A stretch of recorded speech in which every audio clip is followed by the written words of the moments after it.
make sure that it's not one-sided. David? So we are working on the accepting of the bridge. The pylons that you see going across the river down near the railroad trestle at the park. Part of the challenge with that is you go through the environmental, you go through the safety, you look at all those pieces. In addition to that, though, we are looking at the bridge further down closer to the Dedman Center, which is in a little more modern shape, to give us an ability to have the valley-to-valley trail system work between the city of Radford and Pulaski County. One of our big goals is to utilize the river more, the riverway, and the trail system. And this past year, we, working with Radford University, were able to connect the Dedman Center trails to the Bissett Park and Riverway trails at the dog park in East Radford. We are looking to create a west exit out of Bissett Park in some way, shape, or form. There's some tricks associated with that, so that the trail system can continue up beyond the statue of Mary Draper Ingalls and the train observatory and connect to West Radford as well. We want to further exercise opportunities to utilize the river, new put-in points. We are a big part of the New River Water Trail program. And you should be seeing some additional signage and some additional activity associated with that. That will bring tourism to the area, which is really crucial for us too. But all of these projects together, working with our partners at Radford University, can make a big difference for the city. One of the things that's been discussed is a river campus concept that could add additional activities and additional programs along the New River, as well as additional people coming to town to utilize those. Projects with Radford University can involve many different things, not just educational based, but can also be economic development, where we work together to retain some of the folks here in the city of Radford as they graduate, where we work together to improve different areas in East Radford and work together to create opportunities not only for the current residents, but for new people coming to town. Chad? I'm going to be honest with you. I couldn't hear the question, I understand it, so maybe if I would just the question again at a later date, if you want to ask me my opinion about that, then I'll be glad to address it. Right now, I can't hear the question or not understand it. Do you want me to repeat it, or? If you don't mind. Yeah, sure, absolutely. So, what'd I do with it? Okay. So the question really refers to how do we exploit and use the assets that Radford has, and should we use the unused bridge, and Northern Western has offered that for $1.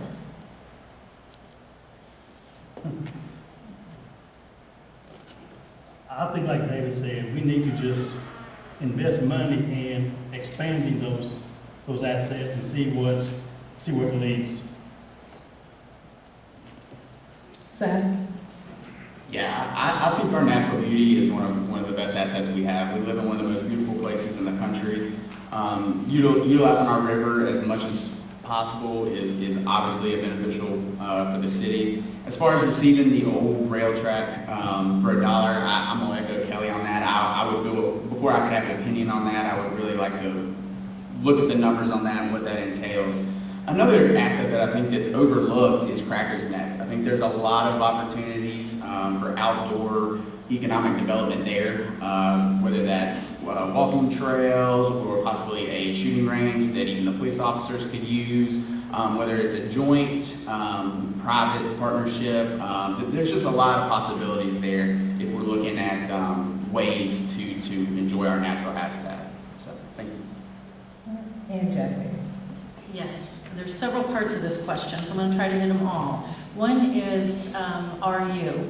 I have to say, I have been very pleased with the new installation of this president. We have had the opportunity in the short time that he's been here. I've met with him more than really I did at any other time with the other president, and he's very engaged. I mentioned during council that I had a meeting with him, and he said, well, I hope you all like me because I have no plans to go anywhere. He likes it here.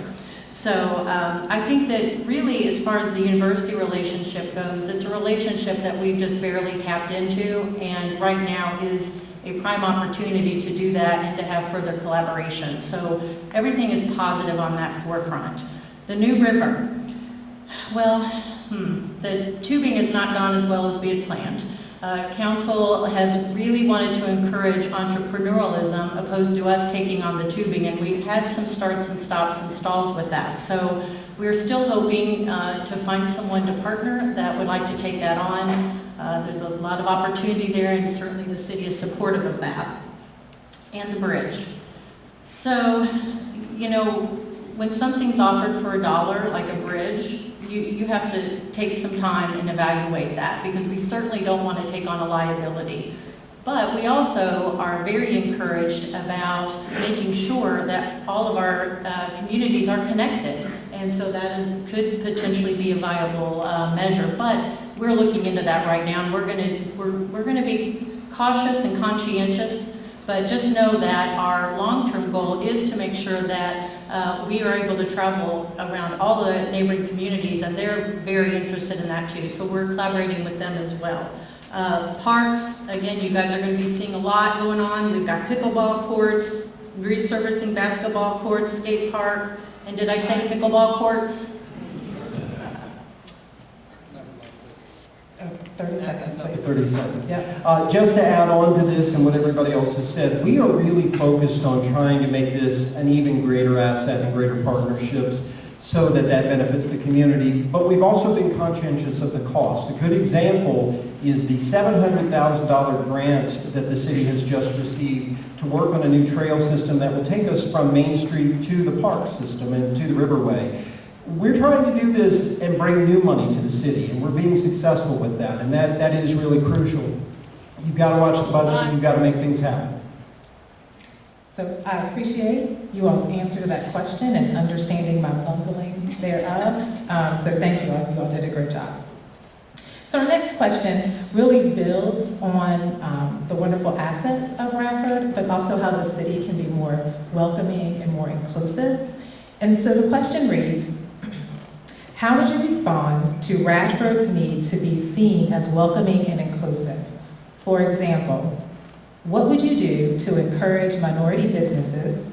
How would you support the LGBTQ community, people of different faiths and people of different races? And how would you make the community welcoming for seniors? Got that? Okay. All right, and so we're going to start this question off with David. We've been working very hard over the last 4 years to make sure that everybody feels respected and welcomed here in the city of Radford. Sometimes that can feel painful when we make changes to the way we do things, but to recognize that there are many people from many different backgrounds that live in the city and that want to come to the city of Radford. I'll point to Ms. Foster and let her share this with the Diverse Our City program, but we've had numerous opportunities to recognize different communities within our city to invest in areas where those folks are telling us we may not have everything we need to be successful as a neighborhood, as a subculture within the city of Radford. And that's crucial because we listen to what folks are telling us, and we try to be supportive wherever we can. This community is far more diverse than many people realize, and it's not just the Radford University influence. The New River Valley is growing and evolving, and the city of Radford needs to be open and welcoming to many different families who decide to make their homes here. I think through education and through exposure, through opportunity, that can expand throughout the city of Radford. As far as making things more welcoming for seniors, again, we're listening to what people have to say. The new patio homes that have been referred to this evening were a long-term goal of many of our seniors here in the city who wanted to age in place and not have to move from the city of Radford, but couldn't maintain a 2-story home or 2,000 square foot place. And so we're making those strides with our zoning and with our recruitment, trying to work with developers to make things happen. Making things more handicapped accessible throughout the city is also crucial. Sidewalk investments, improvements in downtown, both east and west end, and trying to make sure that we're meeting needs where needs are felt. And I'm going to go back to pickleball one more time. That is one of the fastest growing sports for everybody, but particularly for our senior population. So the more we can provide in terms of opportunity, recreation, and experiences for our seniors, I think we make that welcoming for this city. Thank you. Chad? I think that we need to find a way to inform the people who we are trying to attract to Radford. Let them know that Radford is the New River City, and that we accept anyone they want, no matter age, nationality, sexual preference, etc. I think that we need to find a way to get that out there to other places, let them know, hey, Radford is not like, point A or point B. We are a new city, and we want to include you in our community. Seth? Yeah, I'll kind of piggyback off what Chad said. I think that's a great point, is making it known that we accept everyone in this city, and we support everyone's business in this city. And I think one of the biggest things we can do, and we've started to do, is just making sure we have communication with those neighborhoods. We've had meetings. I know on planning commission there was a housing development in a community, and they thought that maybe some of the historical aspects were being overlooked.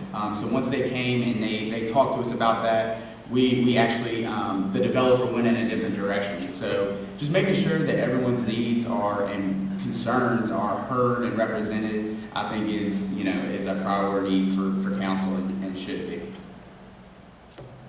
Jesse?